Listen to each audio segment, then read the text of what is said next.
tous et à tous dans ce webinaire, donc je disais d'innovation sur la thématique digitaliser une formation facile vraiment, ce titre en forme de question.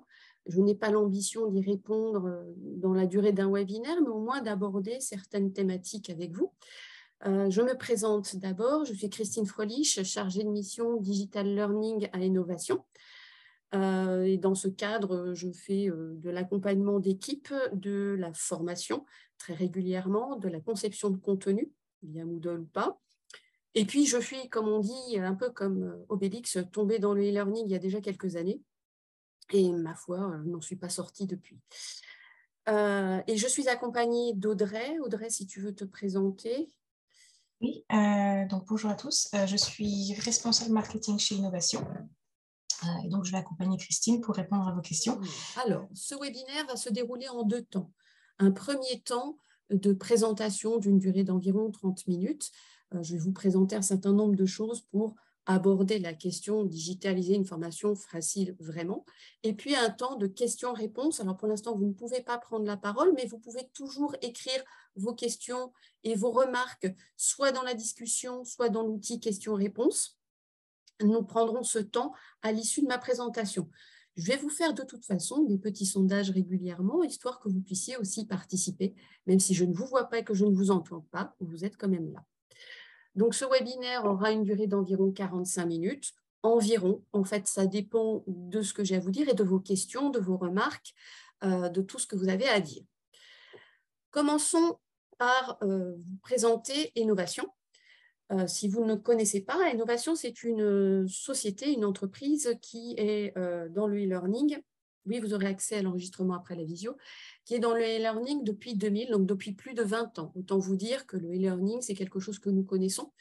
Nous sommes Moodle partenaire Premium et aussi Totara partenaire Platinum. Nous sommes 65 collaborateurs, vous en avez 2 à l'heure actuelle, et qui sont assez représentatifs de ce qu'est Innovation, puisque moi-même, je suis en France, à Bordeaux, et que Audrey est en Irlande. Il y a aussi une partie des collaborateurs qui sont en Pologne. Donc, nous sommes une entreprise européenne. Nous représentons un chiffre d'affaires de 6 millions d'affaires, parmi lesquels 200 KE sont consacrés à la recherche et au développement, principalement via Moodle, sur des plugins ou des développements spécifiques que nous assurons pour nos clients. Justement, à propos de clients, qu'est-ce que nous offrons? Nous avons un partenariat avec Moodle, partenaire, comme je vous le disais, avec Moodle et Moodle Workplace et avec Totara. Et nous offrons plusieurs services, du conseil et de l'audit, c'est-à-dire qu'on accompagne les personnes à la mise en place de leur projet e-learning. Nous assurons la formation aux outils que nous proposons.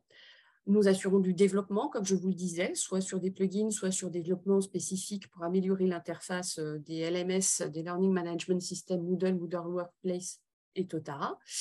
Nous avons aussi un studio de création, c'est-à-dire que nous faisons de la conception de contenu soit directement dans Moodle, soit avec des modules clés en main.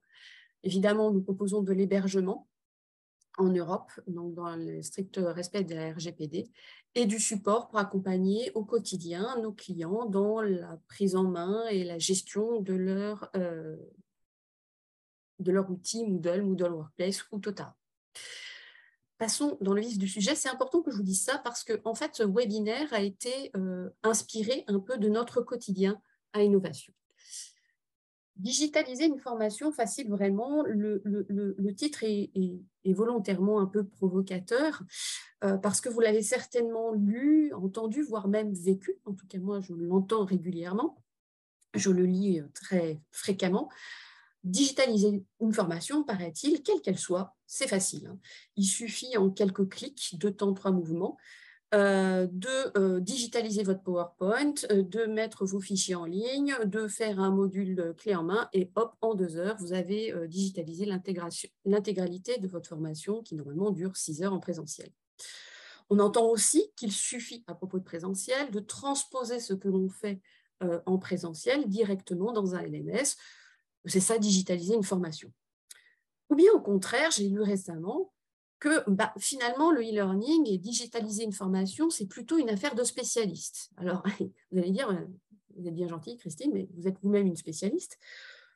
Oui, mais ça paraît aussi que ça demande des compétences techniques spécifiques, voire même assez élevées. Je suppose que tout ça vous parle. En tout cas, moi, ça me parle beaucoup. Je dirais c'est un peu notre quotidien à Innovation. Et parfois, on peut se sentir un peu déboussolé. Qu'il faut-il croire? Est-ce que c'est facile? Est-ce que c'est pas facile? Est-ce qu'il faut faire appel à des spécialistes? Il y a un peu des vérités et des contre-vérités. Dans mon quotidien, justement, de chargé de mission Digital Learning à Innovation, je suis régulièrement confrontée à ce genre de représentation, soit à titre personnel quand j'explique le métier que je fais,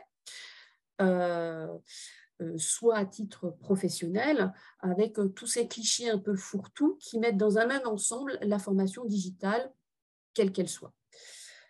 Et lors de l'accompagnement d'équipes que nous effectuons à Innovation, soit des centres de formation, des écoles, des entreprises, nous rencontrons régulièrement des acteurs de la formation qui sont aussi inquiets de pouvoir embarquer leurs salariés, leurs collaborateurs, leurs apprenants dans la formation en ligne, de pouvoir vraiment développer leur projet de manière efficace, et puis aussi ou alors de ne pas être capable, de ne pas être en mesure de digitaliser correctement leur formation. C'est une réalité. Il peut y avoir effectivement, on entend beaucoup que dans la formation digitale, il y a un taux d'abandon important. Et c'est quelque chose une question que j'entends régulièrement. Et notre travail, enfin, mon travail notamment, dans l'accompagnement notamment et dans la formation, ça consiste à co-construire avec les équipes leur projet de e-learning, à comprendre le contexte, parce que chaque entreprise, chaque structure a son propre contexte, le ou les publics cibles de la formation, les besoins des publics, mais aussi des équipes, et puis évidemment les moyens techniques, humains, financiers. Tout ça, nous le prenons en compte. Je voudrais d'abord préciser, comme ça on le met de côté directement pour la suite du webinaire, ce qu'est une formation e-learning. Comme je disais, digitaliser une formation facile. Oui, mais de quoi parle-t-on exactement? On peut parler, par exemple, d'une formation 100% e-learning, c'est-à-dire qui sera totalement en asynchrone et en autonomie. C'est une partie de la formation e-learning. On peut parler évidemment de formation en blended learning, mais quand on parle de blended, c'est-à-dire de mixte, présentiel, distanciel ou synchrone, c'est-à-dire en temps tous ensemble comme nous le faisons maintenant, ou asynchrone, c'est-à-dire en autonomie, on ne parle pas forcément de la même chose. On peut avoir des formations qui sont à fort taux présentiel, 70% de présentiel, 30% d'asynchrone, ou inversement, 30% de synchrone et 70% d'asynchrone, par exemple. Et puis, on a des formations où le e-learning, le LMS, Moodle, par exemple, Moodle Workplace, va simplement appuyer le présentiel et permettre d'enrichir le présentiel. Donc, finalement, déjà, on part sur un paysage de la formation e-learning qui est beaucoup plus complexe. Donc, dire digitaliser une formation facile, vraiment, tout dépend de la formation. Et puis, comme toute formation, ça dépend des objectifs visés, du public, de la thématique. Évidemment, on ne va pas digitaliser ou penser de la même façon une formation en fonction du public, de la thématique, des objectifs que l'on a. Donc, je voudrais directement, en fait, vous montrer comment digitaliser une formation avec une mise en abîme. On va rentrer directement, je vous propose de rentrer directement dans Moodle. Dans Moodle, puisque c'est un outil, c'est un LMS, c'est un outil open source, on peut digitaliser une formation. Donc, je vous propose d'aborder 3 clichés, puisque le cadre du webinaire ne me permet pas d'aborder tous les clichés que l'on entend sur le e-learning. 3 clichés qui sont la facilité de la digitalisation, la difficulté technique, ou au contraire la facilité technique de la digitalisation, et puis tout l'aspect humain, l'absence d'humain, de personnalisation dans les e-learning. Commençons par la première question que j'ai posée finalement. Digitaliser une formation, vous l'avez certainement entendu, ça se fait en quelques clics. Ça, c'est lu plusieurs fois.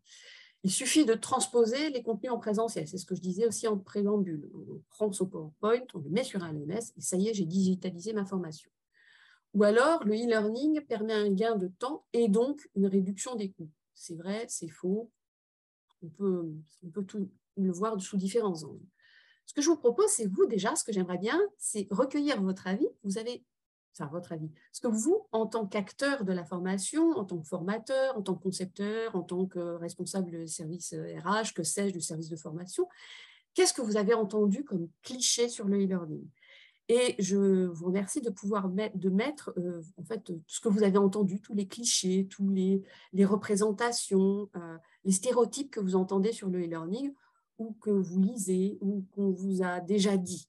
Vous pouvez le mettre dans le chat directement. J'attends avec impatience votre participation pour savoir si on entend la même chose, sachant qu'on peut en entendre beaucoup. Donc, allez-y. Qu'est-ce que vous entendez? C'est cher. Oui, ça permet de réduire les frais de déplacement. Oui, tout dépend effectivement de si on fait du synchrone, de la synchrone. Tout est automatisé, il n'y a plus rien à faire. Ah, ouais. Ça marche tout seul une fois que c'est en place. Merci beaucoup. Ah, vous êtes parfait. Oui, ça c'est aussi une représentation. C'est long à mettre en place. Oui, tout à fait. Ça, on l'entend aussi.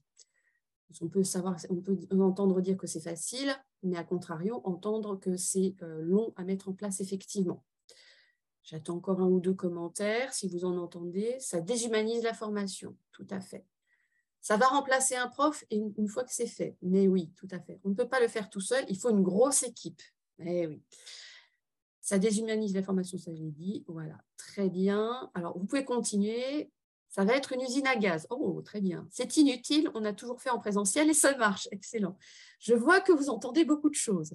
Ça nécessite de l'accompagnement. Oui ou non. Il faut beaucoup de compétences techniques, tout à fait. Ça, on l'entend.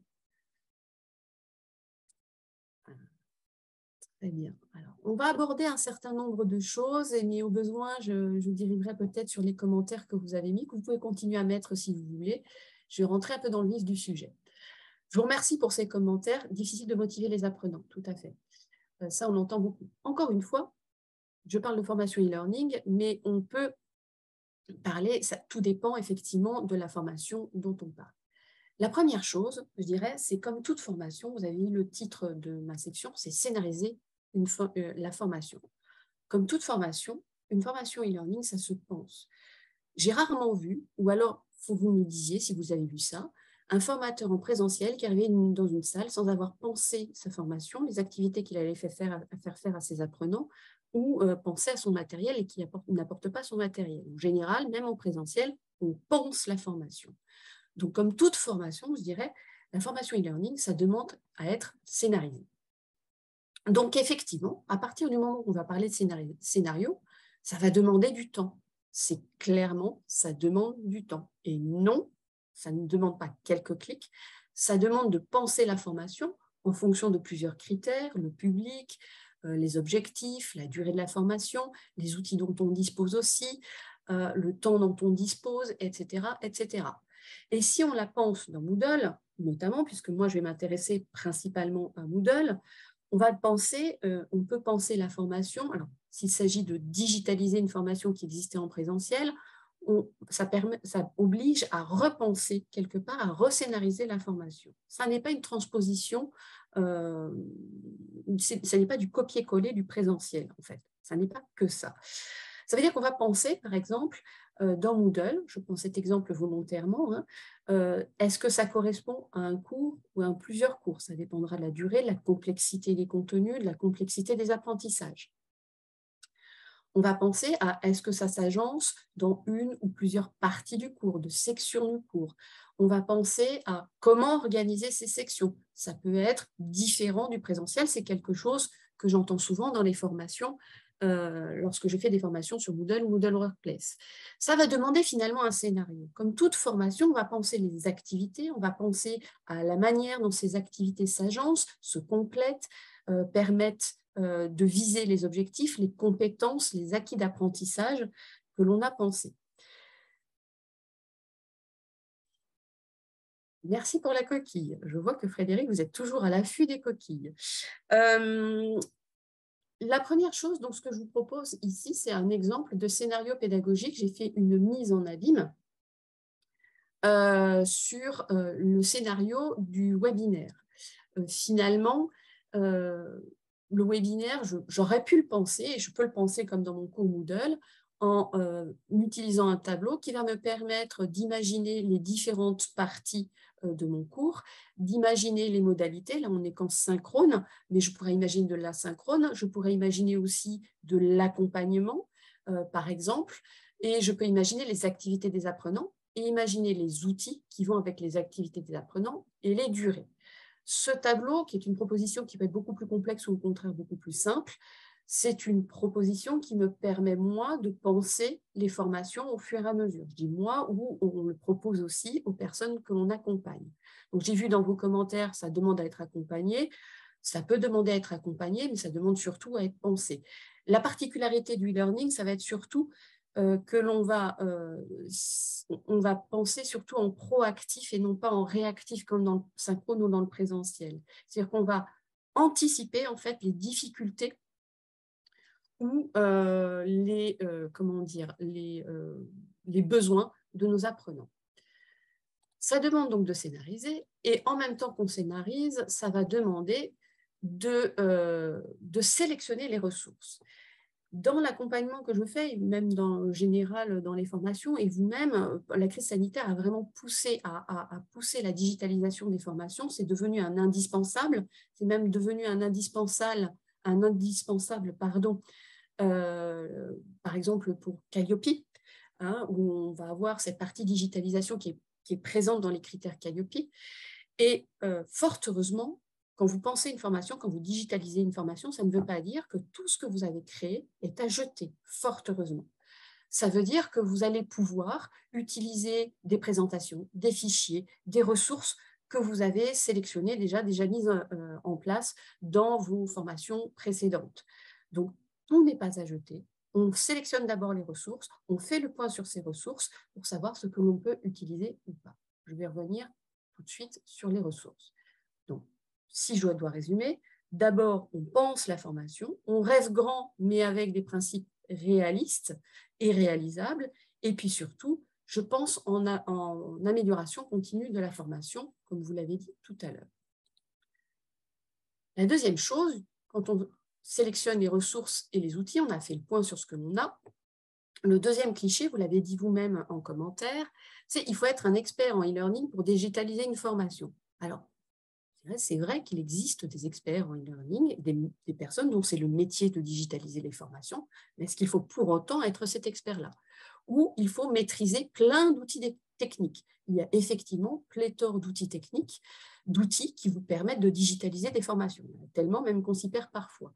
Ou au contraire, je l'ai lu récemment, tout le monde peut créer des contenus e-learning. On a l'impression que finalement, c'est à la portée de tout le monde aussi. Alors, pour répondre simplement à cette question, tout le monde peut le faire à condition d'avoir des compétences pédagogiques, bien évidemment. On parle de pédagogie, on parle de formation, donc de pédagogie.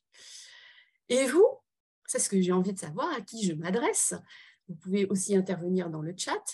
Quel expert êtes-vous?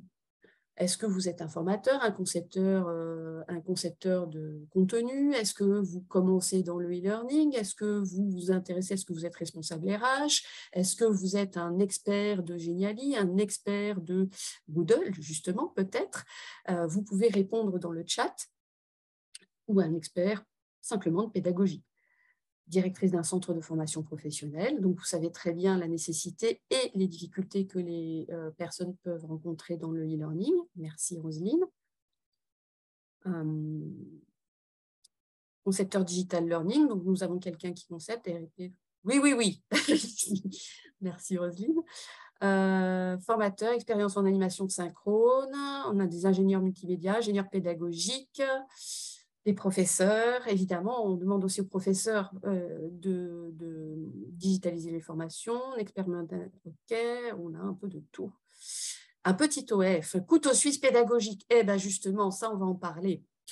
Prof en école hôtelière, donc on a des gestes professionnels en école ingénieure. Merci beaucoup pour vos commentaires, ça va beaucoup m'aider dans ce que je peux vous dire aussi. Donc, vous êtes expert en quelque chose, vous êtes professeur, vous êtes responsable, vous êtes directeur, vous êtes intégrateur, vous êtes étudiant justement dans le learning, vous dirigez vers cette expertise, ou vous n'êtes pas expert, mais vous dites, j'ai besoin de digitaliser ma formation, comment je fais? Eh bien déjà, on peut alors dans Moodle, mais dans la plupart des LMS, on peut très bien, comme je vous disais tout à l'heure, tout n'est pas à jeter.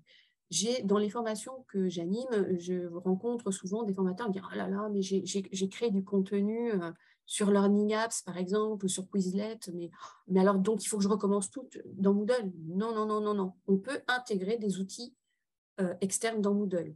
Ça dépendra évidemment des activités que vous avez imaginées pour vos apprenants. Ça peut vous permettre de générer de l'interactivité, ça peut vous permettre de favoriser la collaboration, d'avoir des présentations un peu plus, comment dire, ludiques et visuelles, de mettre des liens vers des ressources externes. Donc, qu'est-ce qu'on peut mettre? Je vais vous donner quelques exemples, mais sachant qu'encore une fois, il y en a beaucoup, beaucoup, beaucoup.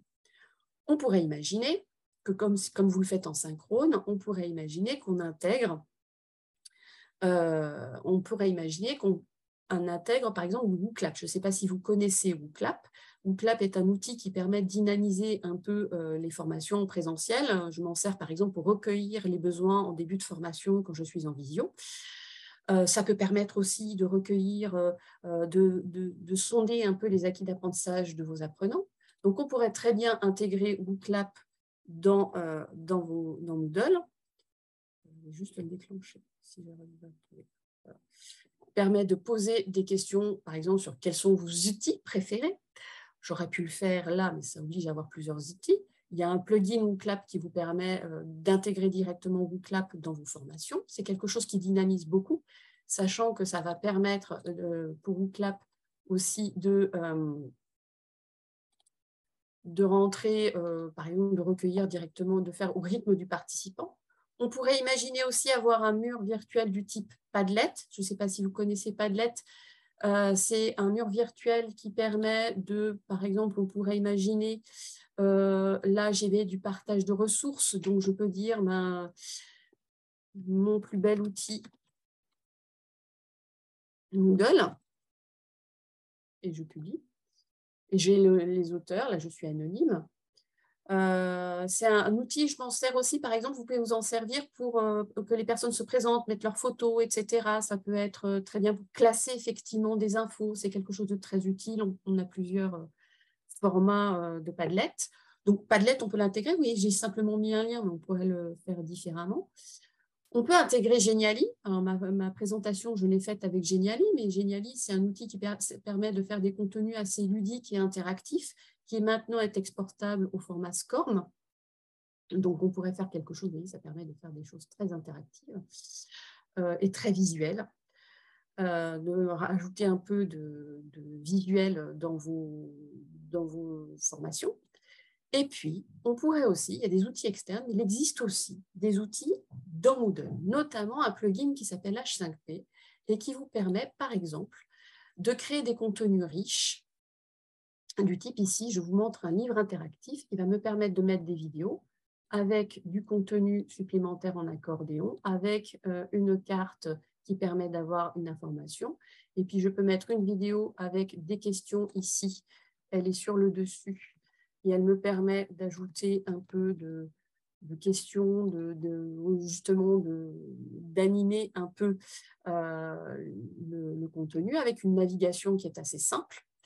Donc, Geniali H5P pourrait être un outil aussi qui permet, par exemple, de faire des vidéos interactives,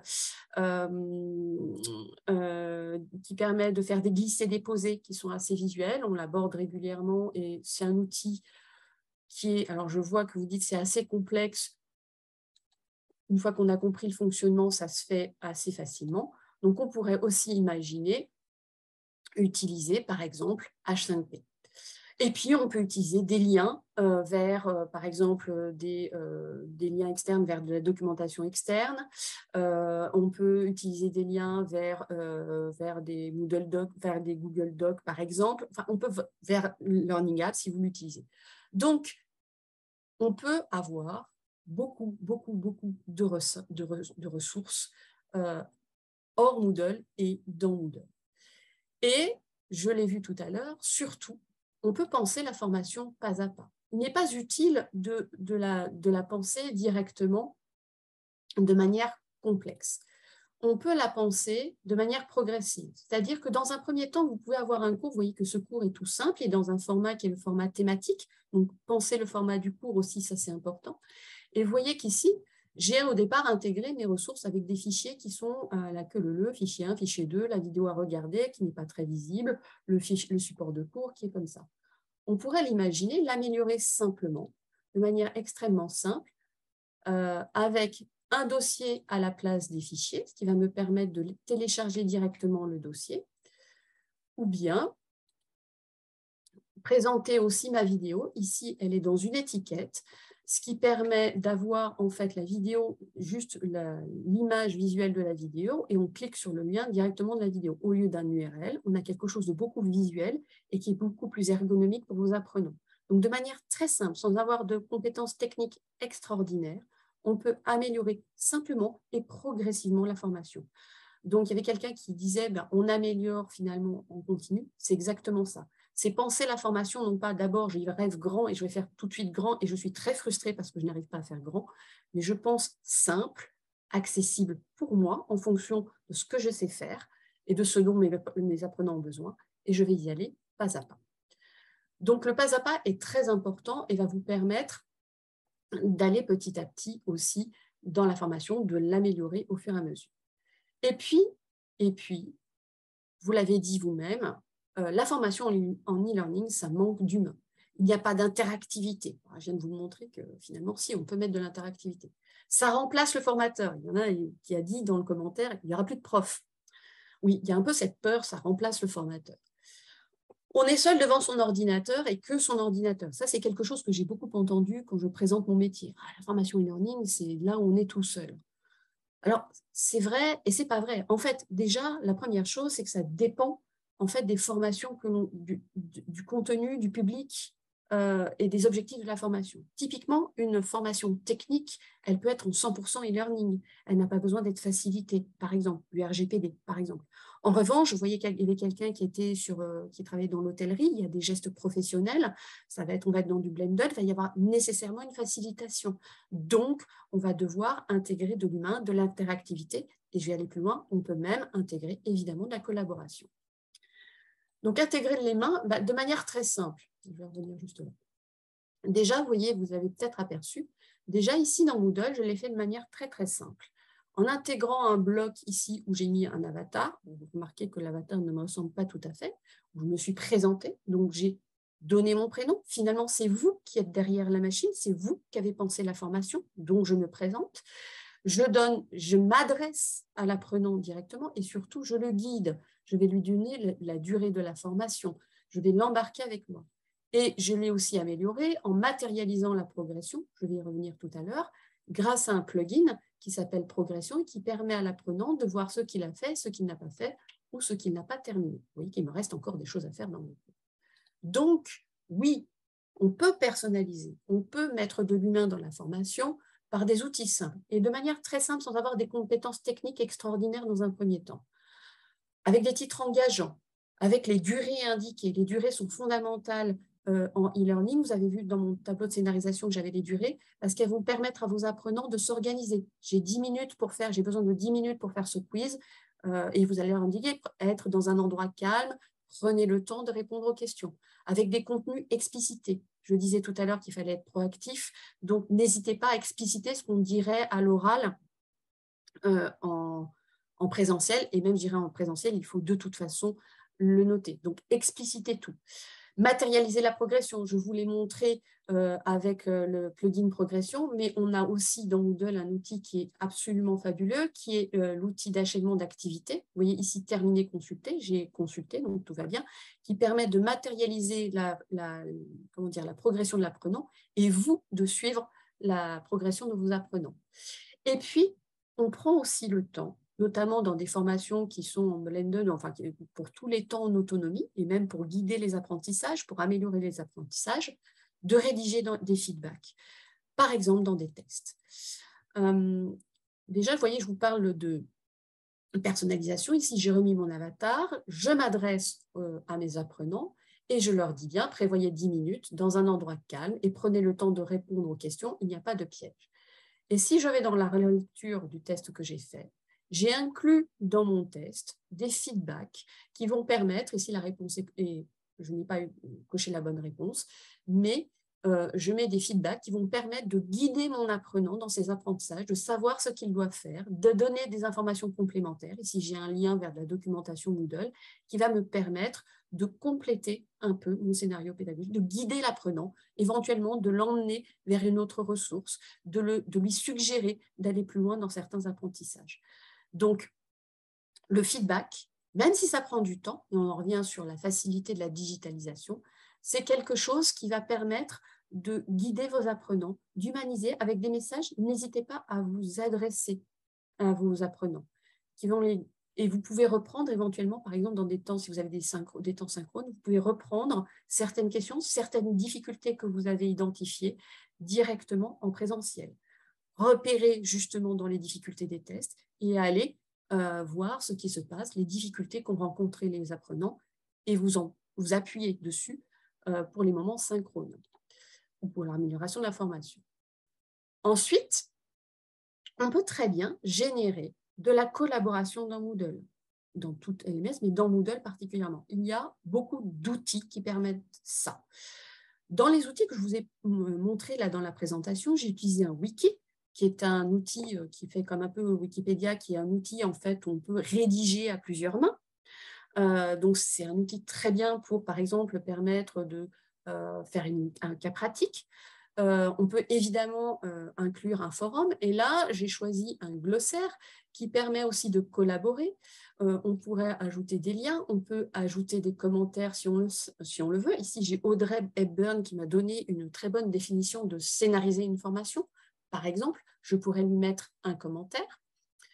Donc là, c'est un glossaire qui peut être collaboratif, c'est-à-dire que vos apprenants vont construire en fait le contenu de leur formation. Ils vont construire le support de leur formation. Et ça, c'est très intéressant. C'est vraiment permettre à vos apprenants de construire eux-mêmes le contenu de la formation. Et puis, évidemment, il y a l'outil forum que vous connaissez certainement. Je peux ajouter une discussion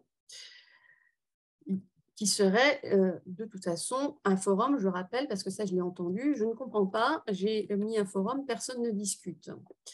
Comment vous dire? Mettez des personnes dans une salle et dites-leur, allez-y, discutez. Je ne sais pas si les personnes discuteront. En revanche, si vous liez un forum à une activité, il y a de fortes chances à ce que vos apprenants échangent, discutent. Si vous le liez à une activité, si vous le liez à, par exemple, vous l'utilisez pour des cas pratiques, vous l'utilisez pour qu'ils échangent sur des outils, pour une présentation. On peut l'utiliser aussi comme Padlet pour qu'ils se présentent eux-mêmes.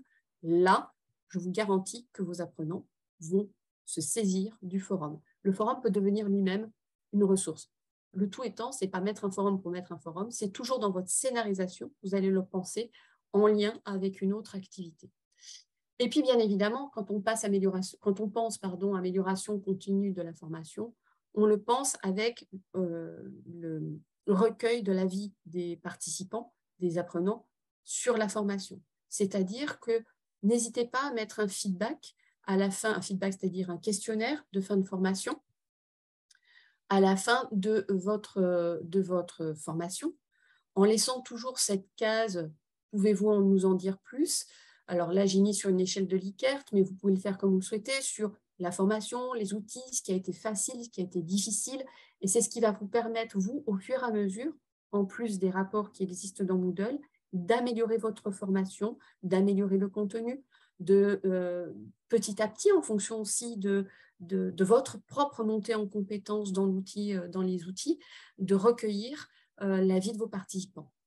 Et en plus, c'est Calliope compatible, donc ça veut dire que vous allez pouvoir rentrer dans les critères Calliope et extraire les retours sur la formation pour les communiquer de manière générale. Donc, si je devais finir finalement sur est-ce que digitaliser une formation, c'est si simple que ça? Je dirais que la réponse est dans un entre-deux. Ça peut être simple, tout dépend. J'entendais quelqu'un qui était un micro-organisme de formation. ayant travaillé dans des petits organismes de formation, je sais très bien qu'on peut, j'ai entendu le couteau suisse, c'est exactement ça. On peut être dans des équipes où, effectivement, où il y a un service de com, un service RH, plusieurs concepteurs pédagogiques, par exemple, des formateurs, etc. On peut penser la formation, on a plus de temps, peut-être de moyens humains au minimum, pour penser la formation. Mais on peut être aussi soi-même concepteur pédagogique, responsable de la formation, formateur, et puis inscrire les apprenants, etc., etc. Le couteau suisse. Donc, évidemment, on peut commencer sobrement. Vous l'avez vu, j'ai fait un cours simple. Je vais reprendre de cette manière-là. J'ai fait un cours simple ici qui permet de voir qu'on peut commencer la formation de manière extrêmement simple. Il n'est pas besoin de faire quelque chose qui sert waouh. Le principal, c'est que ce soit efficace pour vos apprenants. Et puis, je dirais que si je devais le mettre en une grande phrase, c'est d'abord penser la formation en fonction de son public, évidemment, puisque c'est lui le premier destinataire. Ensuite, en fonction des moyens dont on dispose. Quand je parle de moyens, je parle de temps, c'est souvent ce qui nous fait défaut. C'est en fonction, ouais, le temps, hein, c'est toute une question. Pour ça, je disais, ça ne demande pas de temps. Si ça demande du temps de digitaliser une formation, bien sûr. En fonction des moyens humains, évidemment, si vous êtes le couteau suisse ou si vous êtes plus nombreux, ça va être différent. En fonction des moyens techniques. Vous avez vu que techniques et je dirais financiers aussi. C'est-à-dire que soit vous pouvez avoir accès à différents outils qui peuvent être payants, soit vous devez vous débrouiller avec des outils gratuits, soit uniquement avec Moodle. Et on peut faire déjà des formations extrêmement intéressantes en n'utilisant que des outils Moodle, par exemple. On peut faire des choses extrêmement scénarisées. Typiquement, là, on pourrait imaginer, vous voyez que là, j'ai la progression qui est matérialisée, mais je peux construire le chemin d'apprentissage de mes apprenants de manière très simple en utilisant les bons paramétrages dans Moodle. Pour finir, je voudrais vous remercier tous de votre attention et remercier aussi les contributeurs volontaires ou involontaires à ce webinaire qui ont été les personnes que j'accompagne au quotidien, les équipes, les formateurs, les concepteurs pédagogiques, les responsables des services RH, quelques amis aussi qui ont volontairement, elles, contribué à ce webinaire, et puis évidemment l'équipe d'innovation qui dont le métier tous les jours me permet de répondre un peu à ces questionnements. Encore une fois, je pense que digitaliser une formation, est-ce que c'est facile ? Pas vraiment, je dirais comme toute formation, ça demande des compétences pédagogiques d'abord, et puis ça demande certainement, peut-être pour certains d'entre vous, de monter en compétences techniques, ce qui n'est pas inaccessible. On n'a pas besoin d'être un informaticien pour faire de la formation e-learning. Alors, est-ce que, Audrey, on a des questions ? Ouais, je vois une formation que nous avons conçue il y a 3 ans est amortie depuis l'année dernière. Effectivement, il peut y avoir des formations que vous avez mis du temps à concevoir, c'est le cas souvent, que vous améliorez au fur et à mesure, et puis tout dépend du public auquel vous adressez, bien évidemment. Donc là, je peux répondre à vos questions. J'ai vu qu'il y avait plusieurs questions. Oui, alors on en a 2 plus haut dans le chat. Ouais. 2 questions de Sandrine. Oui. Si on veut changer d'une plateforme propriétaire vers Moodle, comment transférer les contenus ?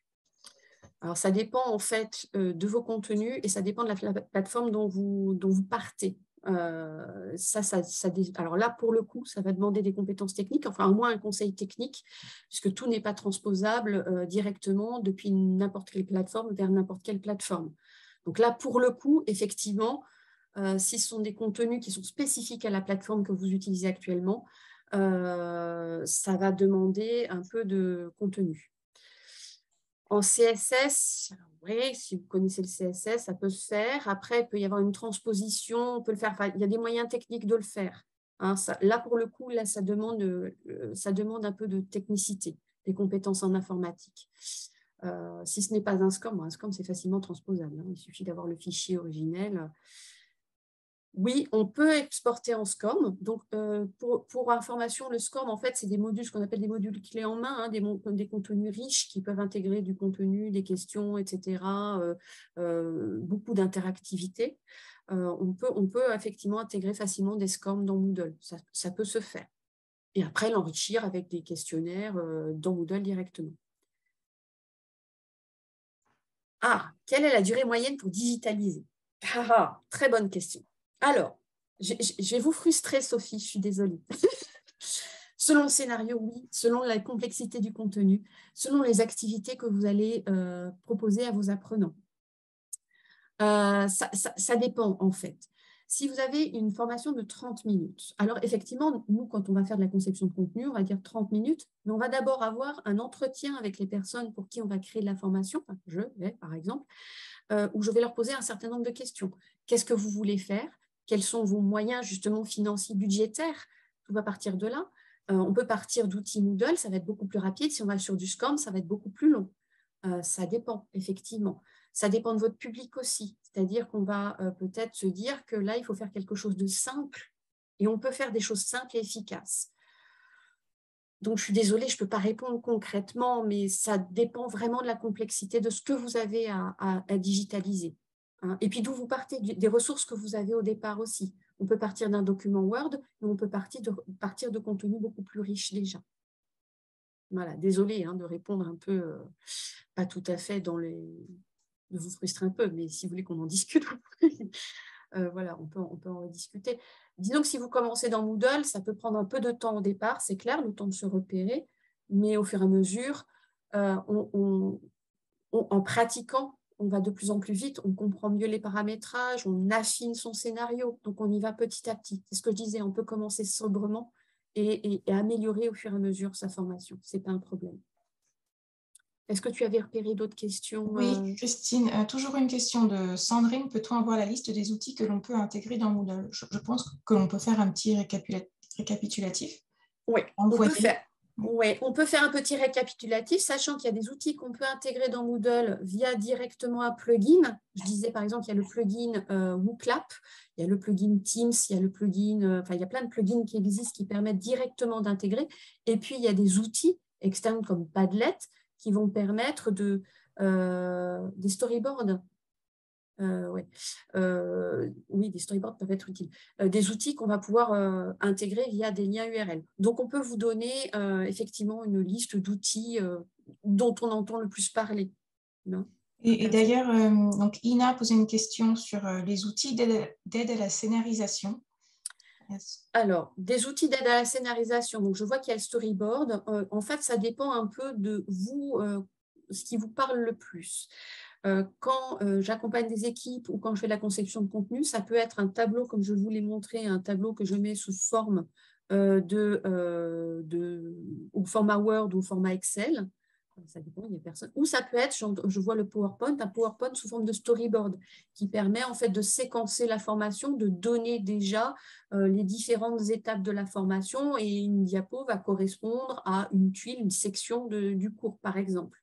Donc, ça peut être aussi bien un Word, j'ai des fiches Word qui permettent de séquencer. Ce tableau, je l'ai conçu, enfin, je l'ai enrichi spécialement pour Moodle parce qu'il me permet d'imaginer en fait l'activité qui va correspondre dans Moodle ou hors Moodle, avec des paramétrages en plus. Socrative, Céline, je ne crois pas qu'il y ait de plugin pour ça. Pouvez-vous revenir sur... Oui. Alors, est-ce qu'il y avait d'autres questions avant que je réponde à la question sur le... Oui, une question sur Totara.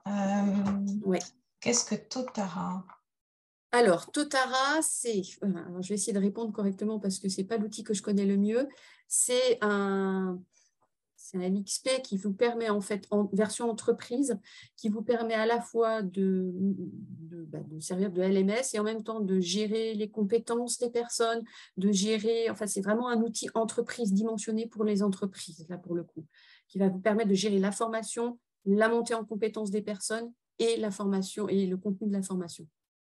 Oui, en fait, c'est ça. Il y a 3 briques. Donc, il y a la partie LMS, Totara Learn, la partie plus LXP, donc engagement des collaborateurs, Totara Engage, donc, et un outil en plus supplémentaire, Totara Perform, pour la gestion des compétences et des évaluations également. Et je vais vous mettre le lien dans le chat. Dans le chat, ok. J'avais une question. Socrative, je ne crois pas, Céline, qui est donc de plugin pour Socrative, pas à ma connaissance encore une fois. Je ne crois pas l'avoir vu. Et je vois Arnaud sur le questionnaire final d'évaluation. Alors oui, je peux vous le remontrer. Je vais revenir sur mon écran là, dans Moodle. En fait, j'ai utilisé un outil qui s'appelle Feedback, d'accord, qui est un plugin, enfin qui est un outil qui est natif dans Moodle, mais il existe un plugin qui s'appelle Questionnaire aussi, que vous pouvez utiliser. Et en fait, tous ces outils-là permettent, alors là, je n'ai pas de questions, mais si je prévisualise, alors attendez, là, je suis en vision étudiant, donc je vais revenir. Ça aussi, c'est un outil qui est puissant dans Moodle, c'est que là, j'ai pris le rôle d'étudiant pour vous montrer ce que voit un étudiant. Mais si je prends mon rôle, ce qu'on appelle d'enseignant, on peut voir ici que j'ai plus comment dire, de fonctionnalités, et donc je vais pouvoir voir les réponses et les télécharger en CSV, en Excel, etc. Donc, c'est-à-dire que ça, c'est pour ça que c'est bien cet outil feedback, parce qu'il me permet d'exporter en fait mes réponses. Les outils de la digitale doivent être aussi en lien avec, je pense qu'on peut les mettre avec un lien, je ne crois pas qu'il y ait de plugin. Hein, effectivement, il y a beaucoup d'outils, la digitale, c'est quelque chose de très puissant, effectivement. Est-ce qu'il y a une analyse automatique comme sur LMS Form pour ne pas avoir à faire des tableaux croisés dynamiques et gagner du temps? Alors, en fait, j'entends des analyses automatiques. Ce que j'entends, en fait, tout dépend de sur quelle plateforme vous vous situez. Sur Moodle, tout ce qui est remontée des données, il vaut mieux l'améliorer avec des plugins. Et justement, ça fait l'objet de développement que l'on fait à Innovation pour nos clients. Et je dirais que si vous voulez des remontées plus fines en fonction de vos besoins, ça peut être plutôt du Moodle Workplace qui va vous permettre d'avoir des,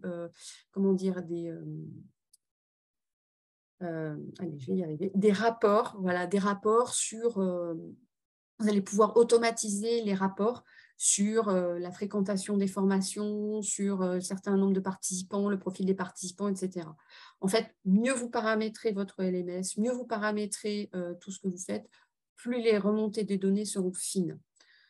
Donc, ça dépend en fait sur quelle plateforme vous vous situez.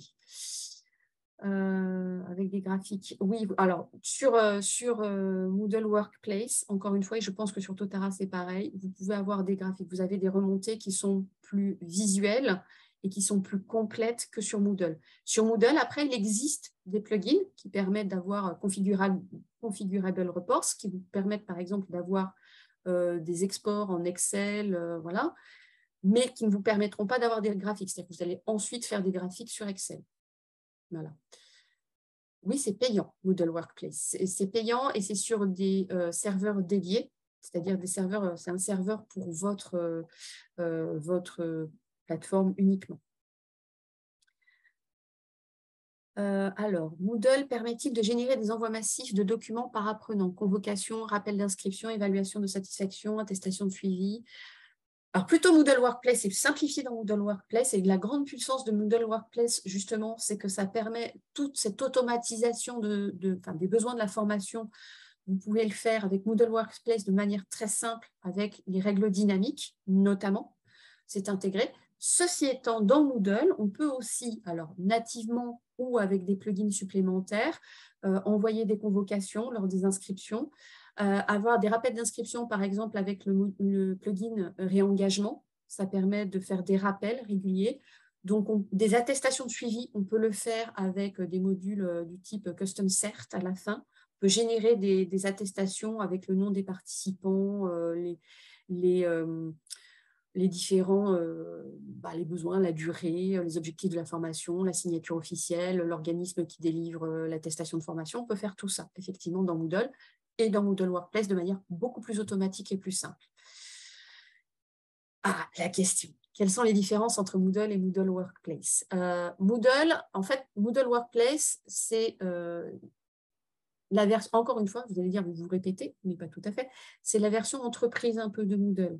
C'est-à-dire que, on peut vous en fournir aussi les plugins. Moodle Workplace, en fait, vous permet par exemple, d'avoir plusieurs Moodle dans un seul Moodle.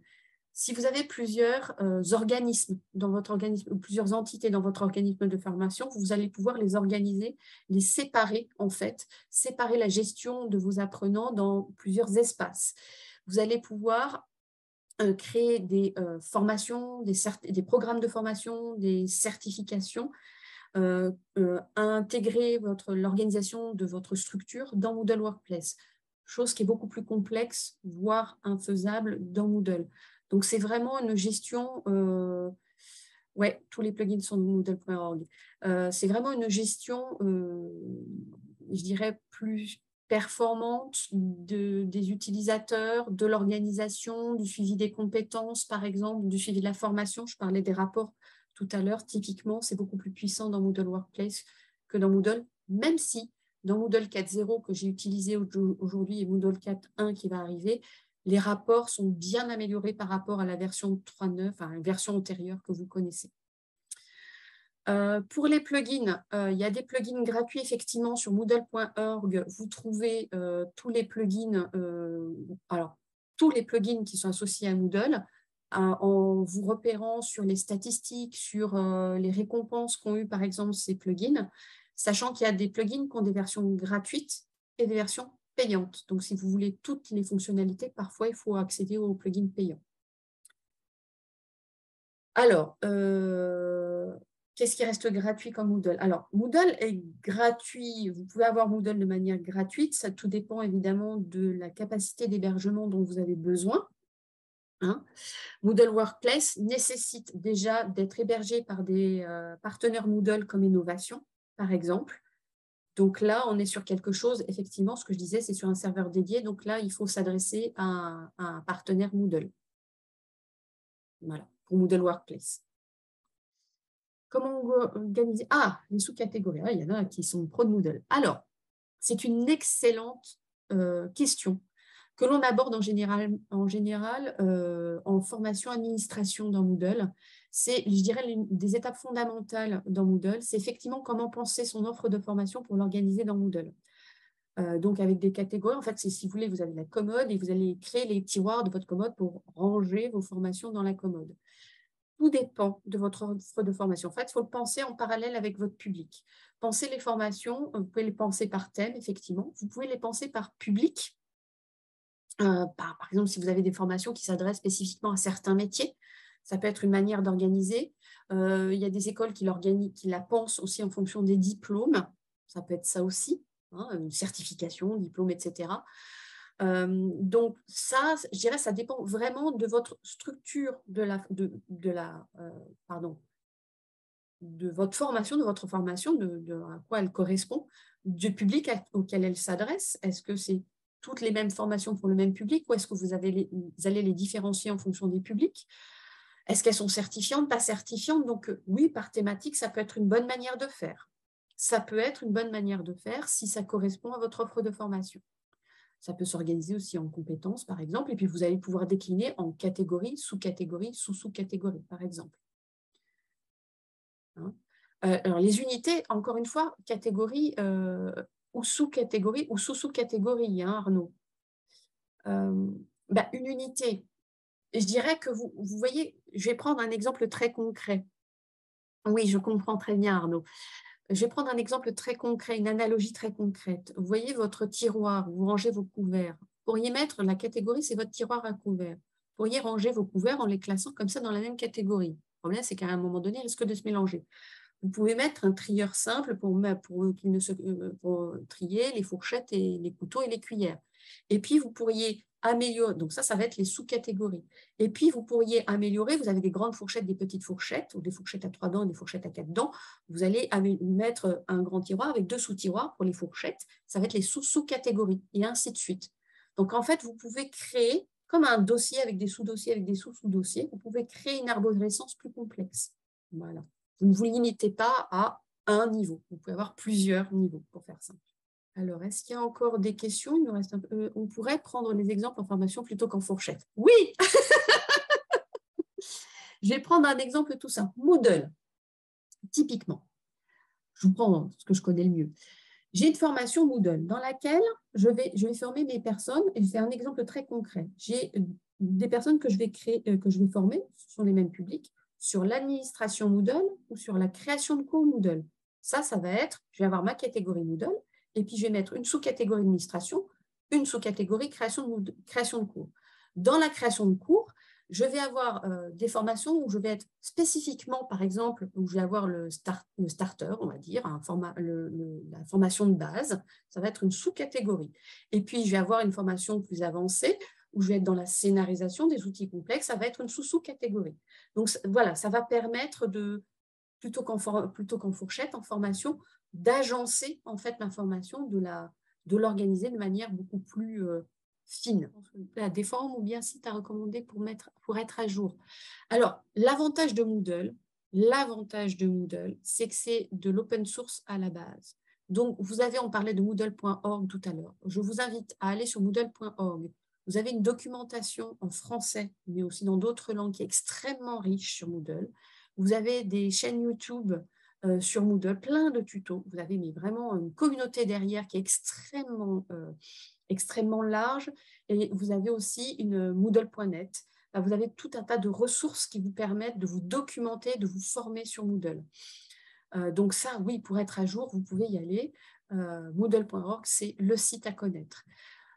Et pour répondre à Sophie, Moodle ne permet pas de générer des fichiers SCORM. Là, il faut avoir un outil du type Genially, Articulate, Captivate. Par exemple, là, il y en a d'autres, ou eSpring, par exemple, pour pouvoir intégrer des modules SCORM dans Moodle. Alors, avez-vous, Arnaud, est-ce que je peux vous répondre un exemple de formation agréable? Alors, je dirais, j'estime que la présentation de mon webinaire est agréable.